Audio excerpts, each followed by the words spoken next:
tweets, one of the ones you said was that Klefki is OP. Can you just remind me, like, what's going on with Klefki that makes it so overpowered? Like, that's got to be so validating because, like, you know, it's something that you've been doing for years, and obviously, you know, you're like at least good enough to kind of be in the arena of all these other players, and you know, you win some, you lose some, but then to have a run like that where you're like, man, like, you know, not to like, you know, get too high on yourself, but you're like, dude, I'm kind of the real deal. Comfey decks are like the one exception to that, and that's like the one deck that has like stuck to me besides that because I love like the resource management aspect of it. It definitely something that made me feel also very, very good about myself and my skill levels. I'm like, I didn't even think it was possible for me as a player to do this. To do that. Like, I thought I had the potential to get top 4 to regional. Being like the first player to get their invite in North America was nuts.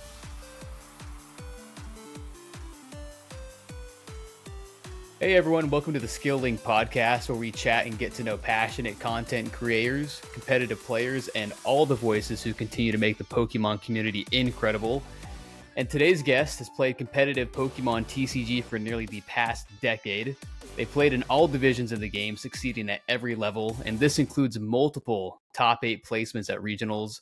And on top of it all, they're a committed coach who has the know-how to help you take your game to the next level. It's TCG legend Sawyer.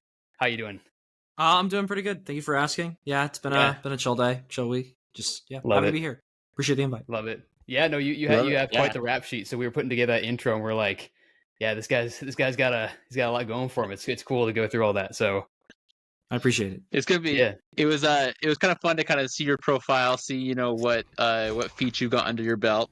But before we get into the kind of the Pokemon side of things, we're kind of curious, you know, what other things you're into. Are you into music, shows? Like, are there any shows that inspire you? Anything that you kind of do that you also love besides Pokemon? Yeah, music's been a really, really big part of my life for a while. Cool. Since I was like really, really young, I go to shows all the time. Like I love going to concerts and stuff. Nice. A lot of like hardcore stuff. I go to a lot of metal shows. Dude, I'm a big metal guy too. Yeah, just love getting my energy out. Dude, it's a very, very nice outlet. Yeah. Yeah, it's always connected with me a lot. That's the main thing. It's mostly just Pokemon and music. That's where my life is committed to. I love it. That's good stuff. That's awesome. No, I'm the same way. It's a really nice, healthy outlet. I mean, I got my guitar back there. I have a Schecter. My dad played like rock and metal music growing up, so I just naturally got into that as well. Went to some fun concerts this year as well during the summer, so I'm right there with you. It's cool to hear that. I tried to learn drums a while back. I have a drum set in the corner of my room that it was a bit much. It was a little difficult. A lot of time investment. I'm like, I don't have the time to do this. But dude, drums I appreciate the community that comes from it that I gain, and like I made a lot of relationships through commonalities in music. So for sure, yeah, that's awesome. I love it. And you know, want to ask you as far as like you know, obviously your forte is the TCG, but what are some of your other favorite like Pokemon things outside of that? You have like favorite games growing up, get into the anime, the manga, anything like that? Yeah, X and Y games are the ones I really, really liked. Those are the ones that got me like really committed into Pokemon. Like I had like Black and White too when I was like younger. Right. But I never like I didn't like get super, super into them. X and Y was like the thing where I was like playing it for like hours and hours every day. But I was always more interested in the TCG, like before I was interested in the games, which is weirdly enough. I always liked the cards a little more. Like I remember I was in like elementary school, and like my like the other kids would like bring them in, and I was like, "What are these?" What like I was like super intrigued by them immediately, and I would like beg my parents all the time to like give me packs and stuff. yeah, that's awesome. Like I like physically being able to hold it. It felt nice. Oh yeah, you go, John. Okay, I was just going to say that, like, basically, I don't know.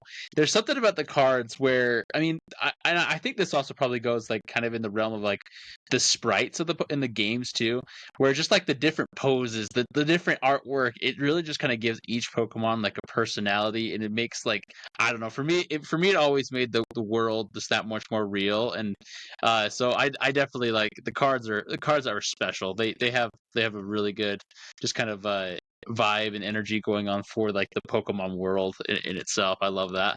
Yeah, absolutely. The artists do a really, really good job of just like bringing them to life, making them more vibrant. Made it a lot more appealing to me.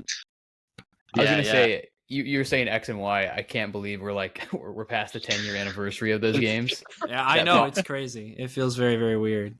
All the posts that are popping up on I still call it Twitter. I know it's X now, but I still say Twitter all the time. Yeah, but I do too. You're fine. Okay, man. yeah.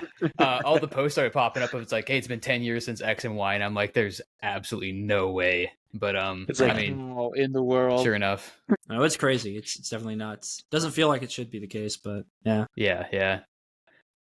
It's kind of crazy. Like X and Y really did revitalize kind of, I feel like, the series in a lot of ways, and it made Well, the so megas, that right? It's the first 3D one. You had the megas that were extremely popular, and then there's a lot that I had going for it for sure. Mm-hmm. That's awesome.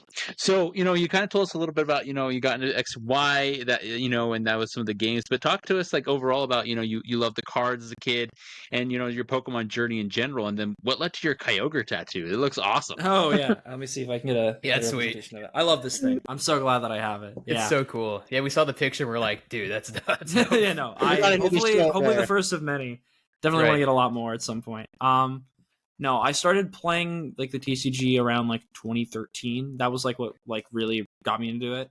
Like the most committed, like to where I was like Pokemon became like my entire life was because I started playing the card game. That's what like really sucked me in. The games and were fun, but the cards, as I said, were the thing that were the most appealing to me. My mom went to college like with like a pretty prominent professor who lives in Indiana, Dennis Gill, who still staffs events to this day.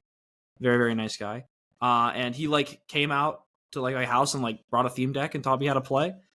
And then I started going to like the league that he ran for that next couple of years, and that really like sparked my main interest in it, like be able to see the local scene and meeting other people who were interested in it as well. And I wanted to take also the fact that now I live in Indiana. Nationals being in Indiana made it very, very easy to like get into it because I was just informed. It's like, hey, if you want to go to the national championship, it's gonna be like 20 minutes from your house. Like it's super easy to do it. Very, very likely if that wasn't the case, it would have been a lot harder for me to get into Pokemon at that point in time because just like it's kind of hard to convince your parents when you're like a little kid to like drive you up to like some tournament that's like 10 hours away. Whereas just being right down the road, it was like free, like or like very, very cheap for like juniors to play at that time. Like I just pull up, I just play. It was great. Yeah, and event. Yeah, that was the main thing that started, and it spiraled from there. Right. That's super cool. Do you remember? I'm just out of curiosity. Do you remember like what deck you used like at that first event? Yeah, no, I played the first full art I ever pulled was a Keldeo EX, and from there I played a lot of Keldeo Blastoise. I had the Blastoise theme deck was the one that I used. Very cool. I pulled a Keldeo. Like I bought a Boundaries Cross box for like Christmas. I'm pretty sure.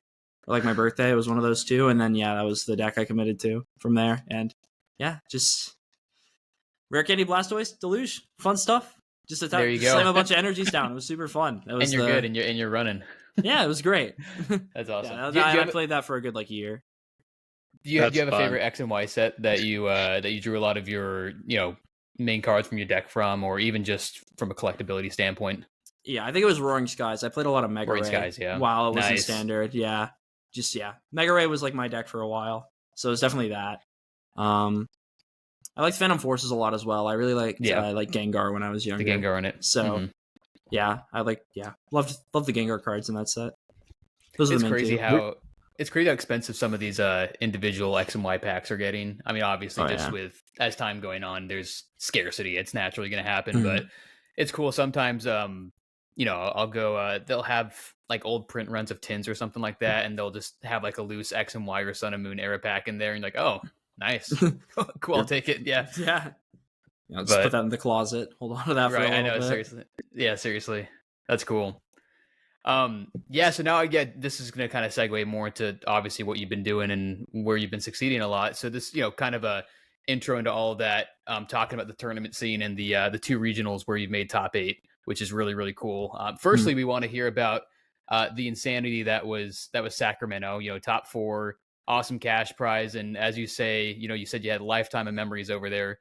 So tell us about that experience, why it was so unforgettable for you, the group that you had. And then on top of that, tell us more about your deck and what was, what made that so successful. I've seen you describe it as like the perfect 60. So the kind of the general strat with what you were running. So one of the things that made that event really, really special for me is it was one where I felt like I really, really connected with my group of friends the most, the Lost Zone Kitchen. Yeah. Like that was one where like I got there like a day early and we like just like went out and just did a bunch of things and just spent time together. And it was really, really nice. Like just getting to form closer bonds with these people. And then also like my friend Dominic made top 8. So who was there with me. So like being able to like bond over that and like just like it felt like very, very, very euphoric for us for sure. I think the other really big thing about that event that felt really good for me is like I did not drop a single set like all of day 1 or day 2. Like that was like the tournament that like really convinced me that I am like a top echelon player. Like I had a lot of like doubts in my brain before that like maybe I was not up to like the skill level that I could be for how long I'd been playing and how much time I was actually putting in. And that was the thing that like really did it, especially considering the fact that I put a bunch of time into Kyogre. I like worked super, super hard on my list and like was like into making sure that it was like perfect and that I was like playing to the best of my ability, and seeing that pay off was like great. Like it felt like that was something I'd been working towards like my whole life. And like that accomplishment like is something that I don't think I'll ever be able to like live down. That was like huge for me. Like it made me feel like all the years and time that I had put in was completely worth it. That's so cool. That's got to be so validating because like, you know, it's something that you've been doing for years, and obviously, you know, you're like at least good enough to kind of be in the arena of all these other players, and you know, you win some, you lose some, but then to have a run like that where you're like, man, like, you know, not to like, you know, get too high on yourself, but you're like, dude, I'm kind of the real deal. Like I put in like these hours, and it's like, you know, the prep you put in, you know, like you've been analyzing stuff, doing, you know, I'm sure thousands and thousands of matches. That's cool to hear. I mean, it seemed like it was, you know, on top of being extremely validating, but like, you know, you had that experience with all your friends and everything. We've talked to some competitive VGC players who have gone to Worlds and stuff like that, gone with their buddies, and they're like, yeah, on top of like the actual competition, it was you know, sharing that with other people in the community who have the same love for what I do, whether it's the TCG, whether it's the VGC or whatever. It was cool. So that's awesome. Yeah, as much as like the thing that got like made me want to go and like play like when I was younger was like the idea of being able to compete and like being able to like play this game that I was super, super interested in. Like, although that is still there, the driving factor for why I play at this point is the relationships I've made and like the bonds I've made with people, and being able to like these are like some of like my best friends in the Pokemon community, and I'm like super, super thankful for that. And that's awesome. What drives me to keep playing and doing well, so I can keep going to things, keep seeing the people that I love and appreciate. That's super awesome. That's great. If you don't mind me asking, I was just kind of curious, like, so what kind of things do you do to prepare for a tournament? Like, so like, I mean, obviously you put a crazy amount of prep into this thing beforehand. Like, you have skills and things like that. So, like, what kind of tools do you use to kind of get ready for a tournament and kind of make yourself, you know, at least feel comfortable to do something big like that? Yeah, I know for a lot of people who are like at this level already, they put time into like spreadsheets and stuff, and like they'll be testing specific matchups over and over again, and like really trying to grind out like what any best deck for any given tournament is. I'm a little different. I like don't like making things like super mathematical or like making it to where I'm like trying to make like the best optimal decision. I play something that I enjoy most of the time. If I don't enjoy the deck, I'm not going to play it for any tournament, and I just put time in. I just play a lot of games on live. I play a lot of games against my friends who want to test specific stuff. I never really try to like get any experience in like any specific matchups or stuff, which is probably not a good thing. I'm going to be real. I probably should be being a little more serious and trying to find like the optimal play at any given event. But a lot of the time I just try to pick the deck that speaks to me the most and that just like I'm vibing with and just having the most fun with. I switched that up for LAIC. I know like for that tournament, I played Gardevoir because I thought it was like the optimal play. I stressed myself out a lot at that event, and like overanalyzed, and ended up was just like, okay, I think this deck is like super, super good, and I think that this is the objective best play at this tournament. And then I did very poorly after having a streak of doing like super, super good. So I think I'm back on the just vibes train. I'm just gonna I'm gonna stick to just picking the deck I think is fun, which is what I've done for the most part for a while. So we're gonna stick to that. And see how that goes. Yeah, that's funny.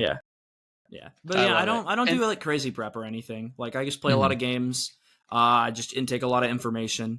Like I'll listen to like I like a lot of my like main prep. Like I listen to like a lot of like podcasts and like content creators and stuff. Just like hearing other voices and things. Because like I have my own perspectives on everything, obviously, and I try to intake a lot of information. But at the end of the day, I am just one person. So getting other people's perspective is going to like be able to give you like the most valuable information possible. Right. Because I can only pick up so many things myself. So a lot of taking in other content combined with just playing a lot of games. That's about it. Yeah. That's cool. That's cool. I'm just kind of curious as well, kind of right now, you know, in the last couple of tournaments you've seen, maybe what were some of like the biggest opposing decks that you've had to go against and strategies that you've might have had to like, okay, how am I going to get around this? And then maybe like, was there a particular match that kind of stood out to you as you played it?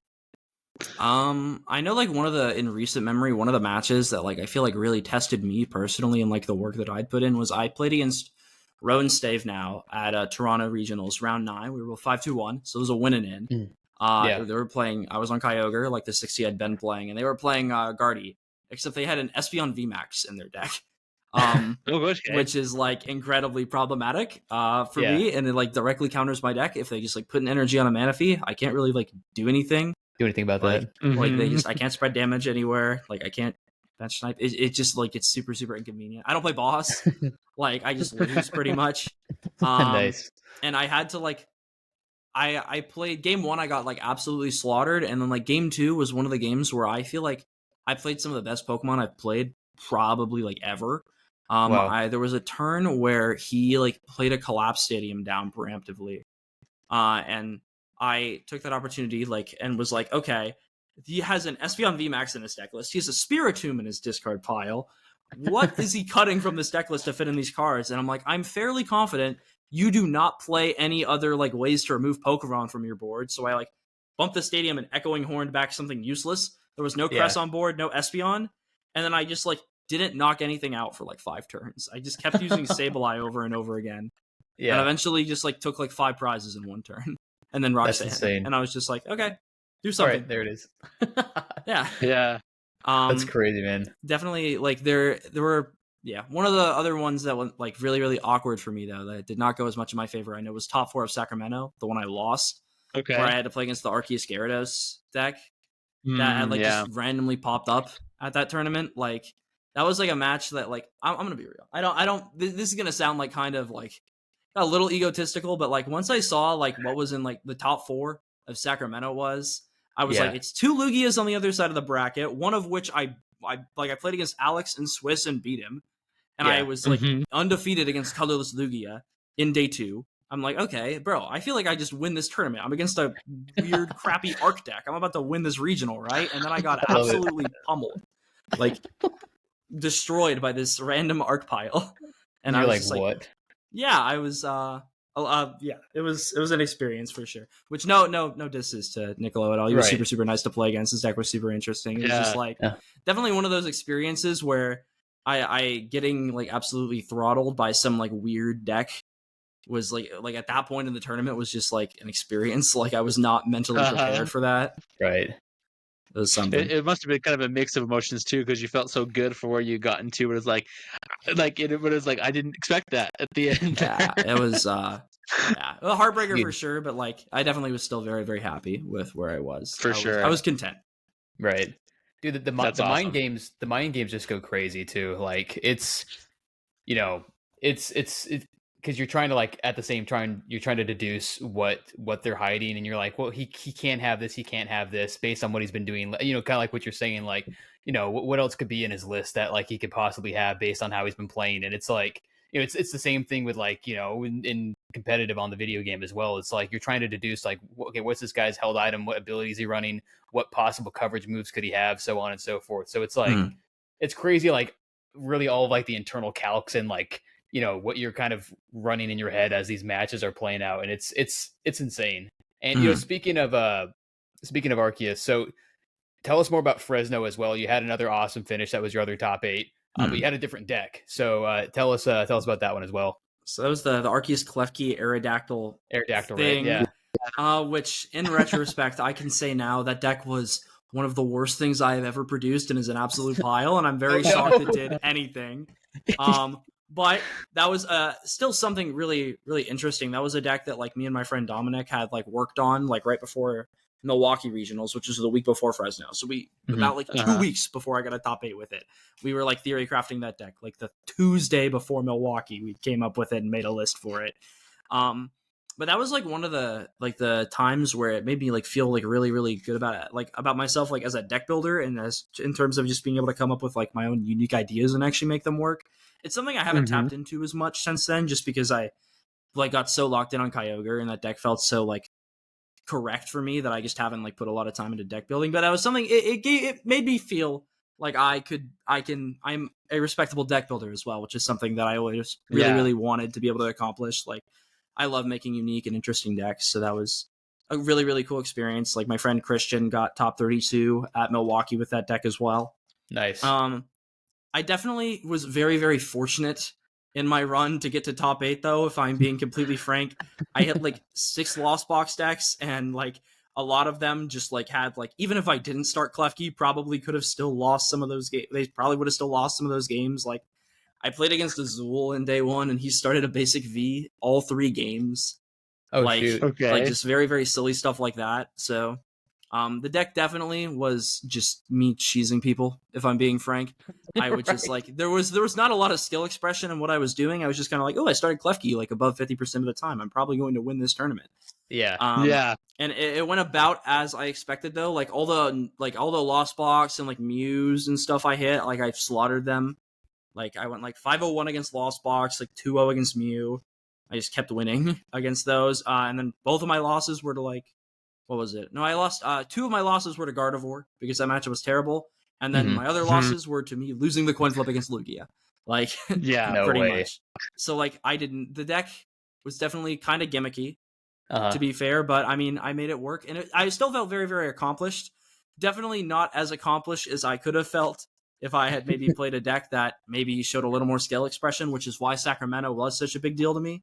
Right. Because I played something that is, I guess, harder, more complex, like than like the deck that I played before.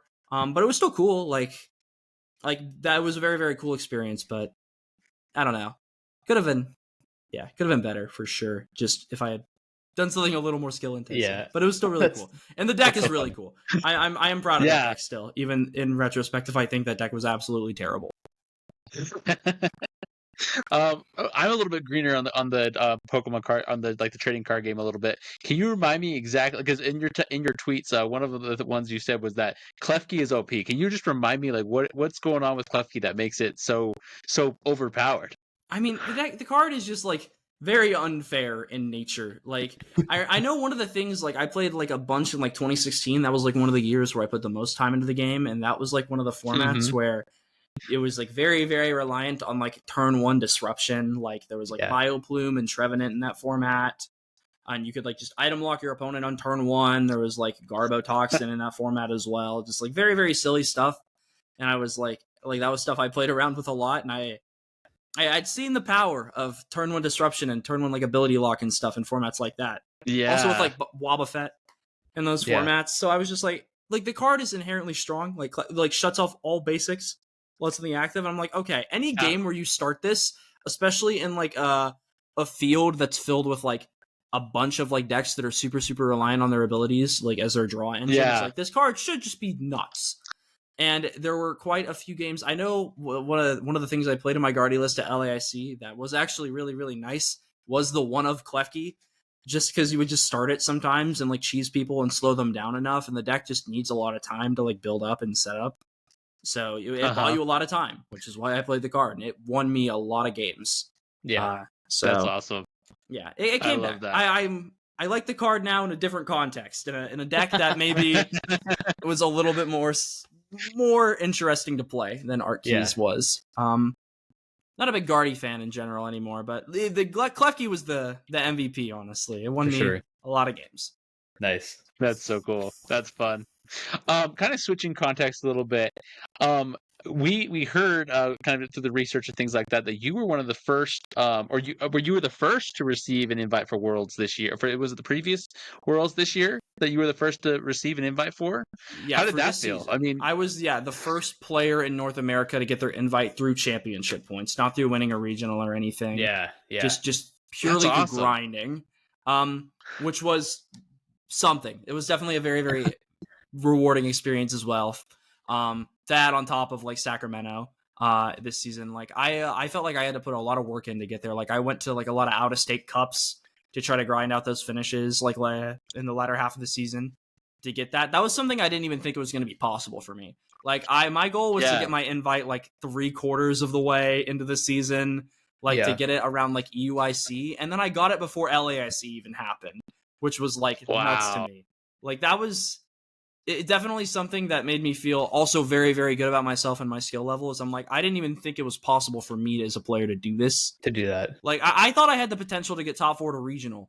Being like the first player to get their invite is like in North America was nuts. There was one person in Europe who did it before me. I can't just say first person to get it. Ever, yeah. I don't remember who it was, but some person did get to like 500 points in Europe before I did, which is still fine. First in North America is still something to be proud of.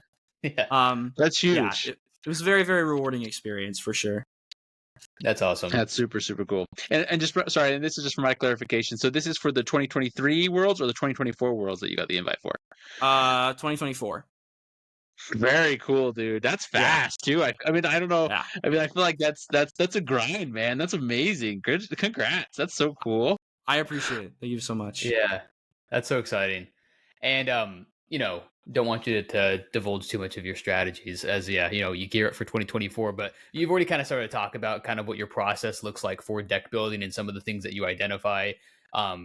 What are some of like the main archetypes that you really kind of like lean into, or is there some sort of like thought process? I know you said like you kind of go more off of vibes, which I love. It sounds like you have a play style that you've identified and you're like, hey, this is what I do best.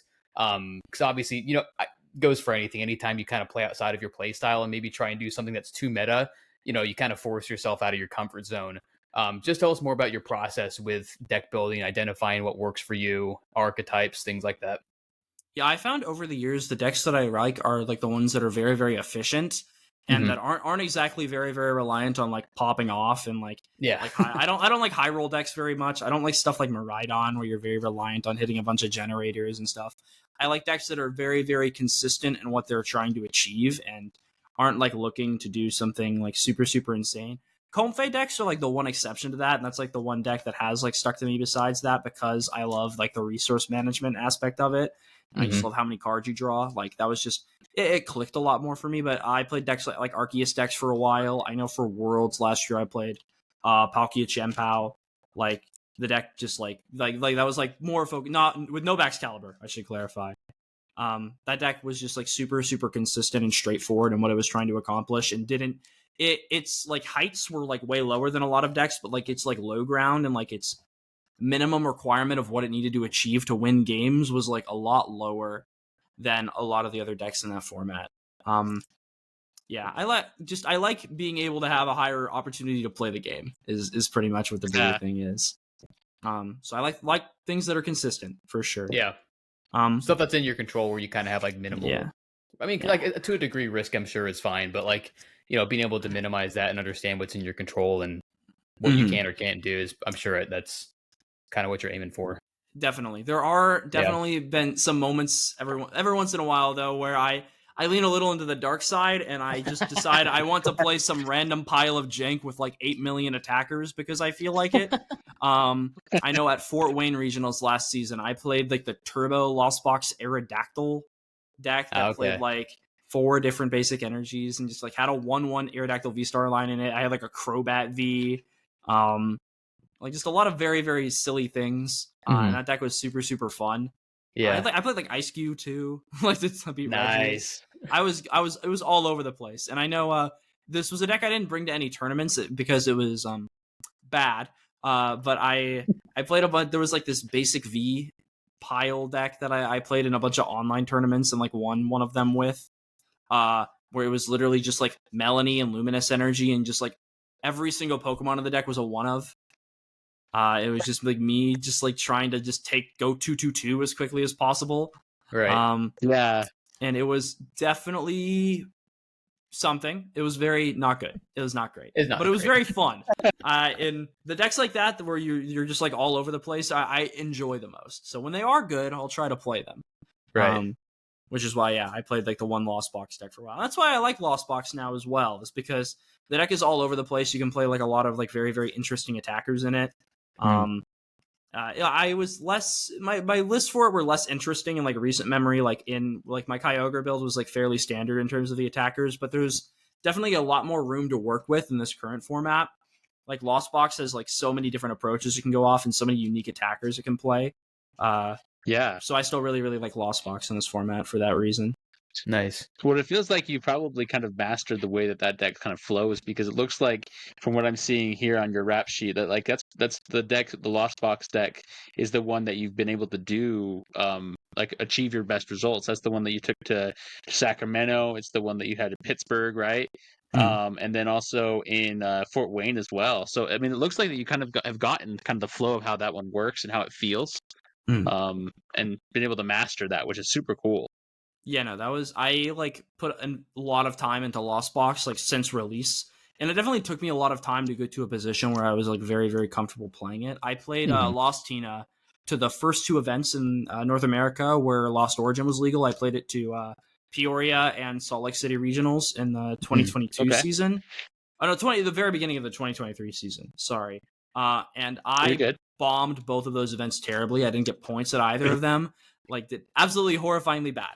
And then I was like, okay, I'm done with Confe, I guess. That was a terrible experience. Back to Arceus. Yippee. Or I played like Lugia for Toronto. I don't want to talk about that time. That was like, no. We won't bring it up. It's not something I like to think about. Not worth it. But eventually, as I kept putting more time into it, it started to click a lot more. It was just a matter of time, just getting more used to it. Because the archetype itself is like very unintuitive. We don't have anything else like it in Pokemon. So it definitely took some time to learn and adjust to, but once it clicked, and very happy it did. That's so cool. That's awesome. Also, I mean, one of the things I think is really cool is that you also coach, and you're helping out other new players and other players in general improve their game. I was just kind of curious, what tips would you give for new players who are looking to get into the TCG scene? Yeah, I would say one of the biggest things is finding like at least one person or a group of people that are as invested as you are and that are willing to help you make a journey and like take the game more seriously. It's really hard when you're by yourself to like, because there's so much complexity and so much info and so many different ways you can approach the game, and having other people and other perspectives and other people's experience to help you navigate that is really important. Like just figuring out what your local scene looks like, and like making relationships and finding other people who are as invested as you are is going to be really important, and is going to save you a lot of time, and we'll just it will make it more enjoyable as well. That's like where the joy in this game comes from me, is the people in it. So one of the bigger things I would suggest is to just make relationships. That's the biggest thing.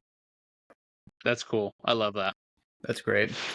And kind of speaking of those relationships, tell us more about the Lost Zone Kitchen, and kind of some of the things that you guys have been able to do, memories you've been able to make, and I saw you had that plugged in your Twitter bio, so that was kind of fun to look at and get a vibe for what you guys are like.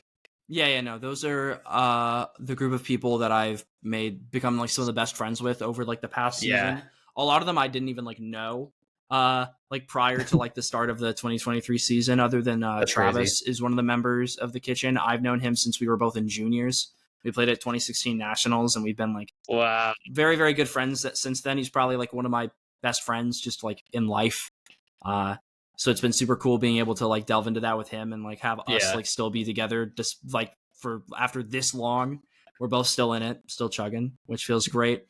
Then a lot of the other people I've met, like I've known for just about a year, but they become some of the most important people in my life. And are the people that I enjoy spending the most time with in the Pokemon community, and have definitely are some of my favorite people to test with. There's a lot of knowledge in that group and a lot of experience and just a lot of different things that they bring to the table, which has been super cool as well for a testing experience. I've never really been a part of like a big testing group. I've kind of a lot of my time. The reason I advocate so much for making relationships and like finding your people in Pokemon is because I didn't test with anyone else for like my longest time. Like when I was younger, like all of my practice in Pokemon was me playing on PTCGO, or like sitting in my room on my floor with like 2 playmats out and like hopping back and forth and playing games against myself, nice. Which was fun. I just enjoyed just sitting there and playing Pokemon, but it's a lot easier to get a lot more value out of your time when you have other people around. And yeah, I've been very, very grateful for that. And yeah, they're some of my favorite people. And yeah, it's cool. That's cool. That's awesome. Love I love what they've been able to do for me. It's great. Are they are you guys? I'm assuming you probably don't all live in the same place, right? We're all like generally most of us are like all live like in the Midwest area, like like Ohio, Indiana, like Missouri, Michigan, that area, with a couple exceptions. Christian, a member of our group, used to live in Illinois but has moved back to Europe, so that's been interesting. And then we have a couple of us that are out in Utah. Nathan McConney live out there, but cool. But like we all go to most of the events, so we see each other often. You see each other often. We like, but most of us that are like in the Midwest area will like go out to each other's cups sometimes and see each other. So that's so cool. That's cool. And it's definitely not super distant. Yeah, that's cool. And so do you guys like keep up with each other generally, like get together, or like when you're testing, like is it mostly over like Discord or something like that? I'm just kind of curious, like what you guys use to kind of keep up. Yeah, a lot of Discord testing. We do a lot of webcam testing just because we like shuffling our cards. This is like entire interview I've had like this sleeves just down here. Being able to actually play with the physical thing is nice. I'm enjoying it. I'm just shuffling them this whole time. It's great. That's awesome. That's one of the weird habits I picked up from playing Pokemon. Is if anytime I'm just sitting down and just talking, I have to be like fidgeting with my hands. Fidgeting with it, yeah. But yeah, a lot of webcam testing, a lot of like limitless tabletop is cool. The main thing. We'll just like, when we feel like it. We don't try to force it to happen. Just when we feel like playing Pokemon, we do. But we spend a lot of time with each other doing other things, like we'll like play games. We'll just talk. Like we talk to each other about like life and stuff because we're just friends. Like it's more than just Pokemon. Mm-hmm. Like we're obviously a Pokemon team, and we like are all together because we're competitive Pokemon players and we want to help each other succeed. But we're also just friends, and we just enjoy being around each other. Absolutely. So we do other things as well. That's super cool.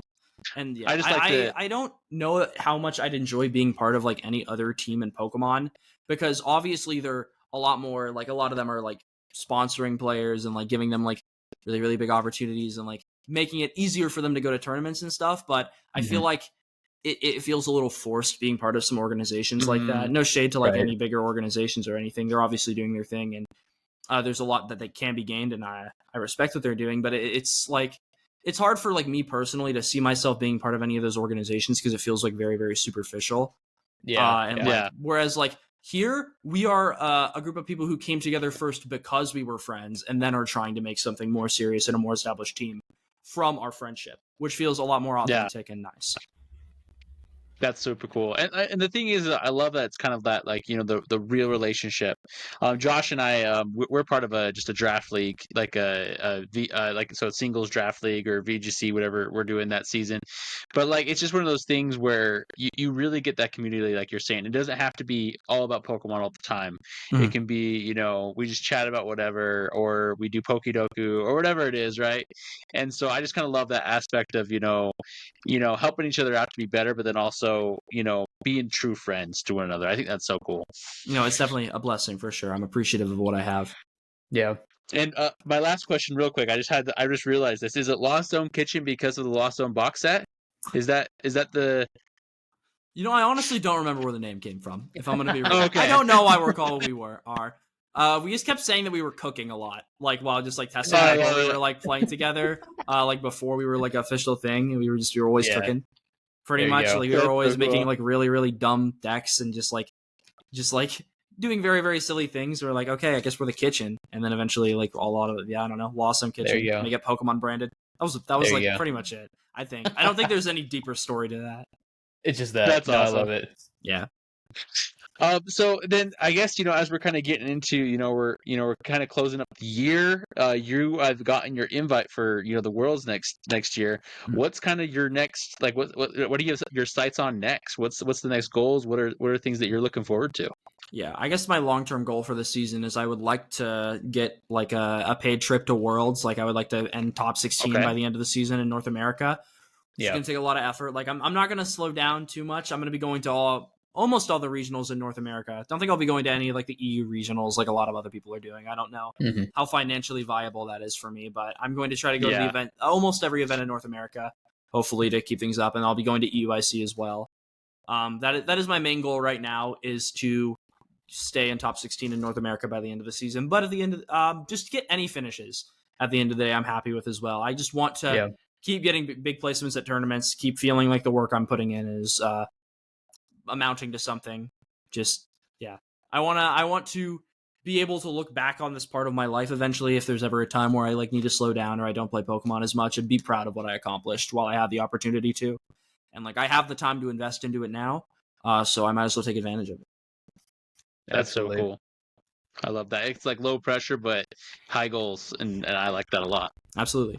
So all right, so we've had a lot of fun talking about cards, talking about the game. Now we're gonna get into our rapid fire round. This is kind of our just kind of fun off the hip, answers.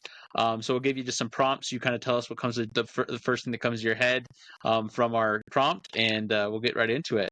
Sure. So the first one that we have for you is your favorite regional form out of Alolan, Galarian, or Paldean.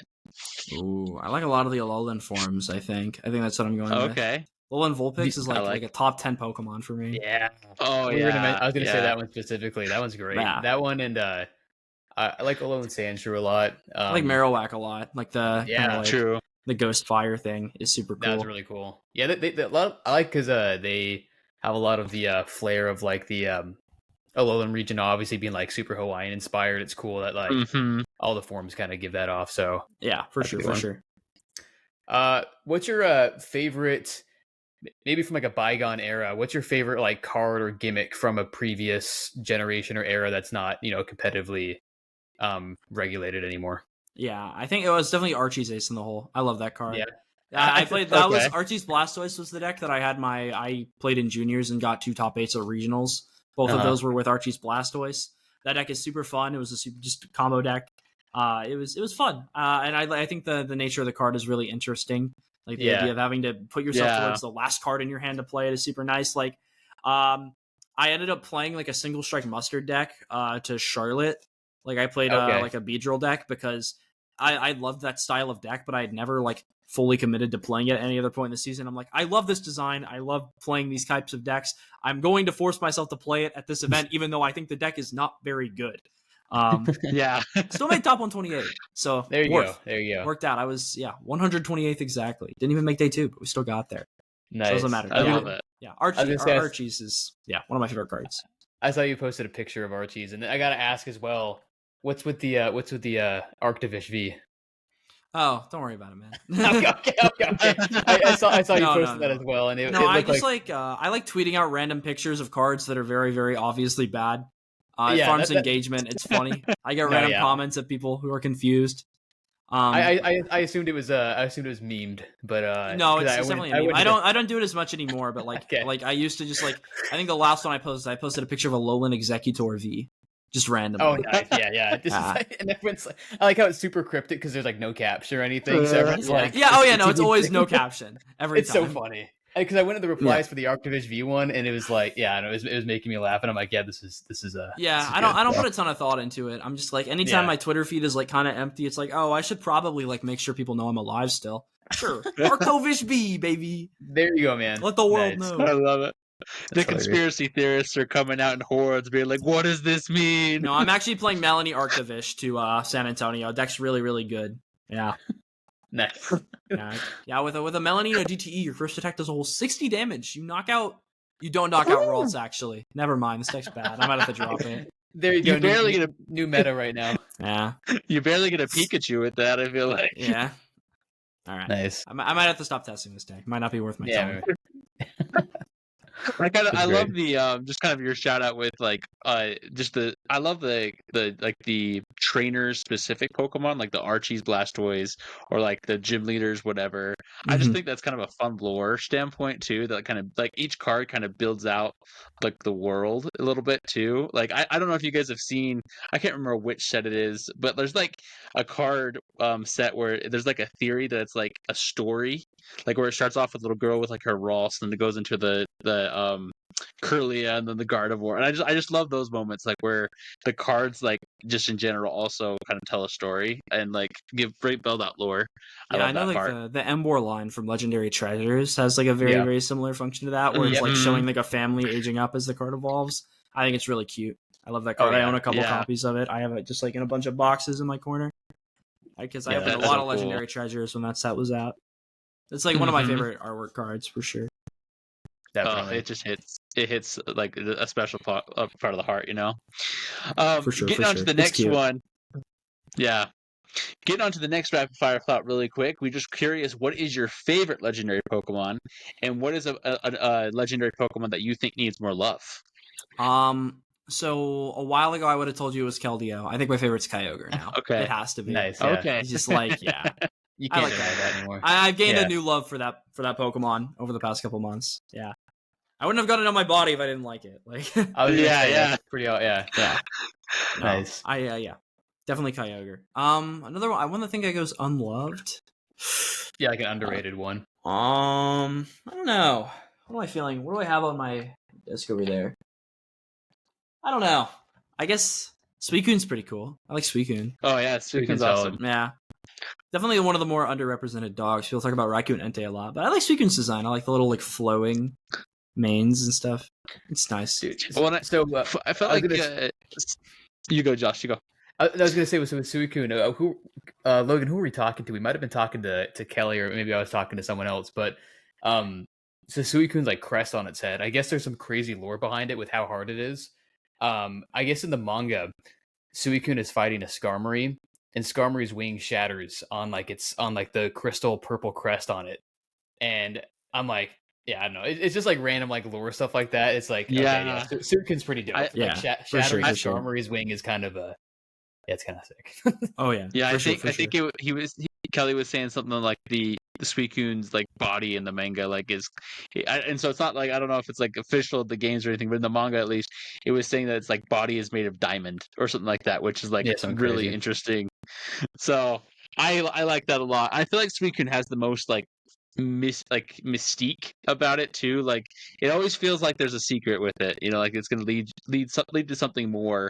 And like for some reason it has like the really close relationship with Ho-Oh. Like it's like, what is that? And exactly, I want to know more there. Fair enough. So, all right, nice. So for we got one more section here for you before we kind of wrap things up. This is just some quick. It's our shower thoughts section, which are essentially just like miscellaneous Pokemon thoughts, Pokemon questions that are just, again, like super random. They come to you in the shower. They come to you when you're driving to work in the car or wherever. So we just have a couple for you, and we just want to hear what you think of these. Sure. I got one, Logan's got one, and then we'll kind of wrap things up. So I have so let's say you're teleported into the Pokemon universe and you are a professor.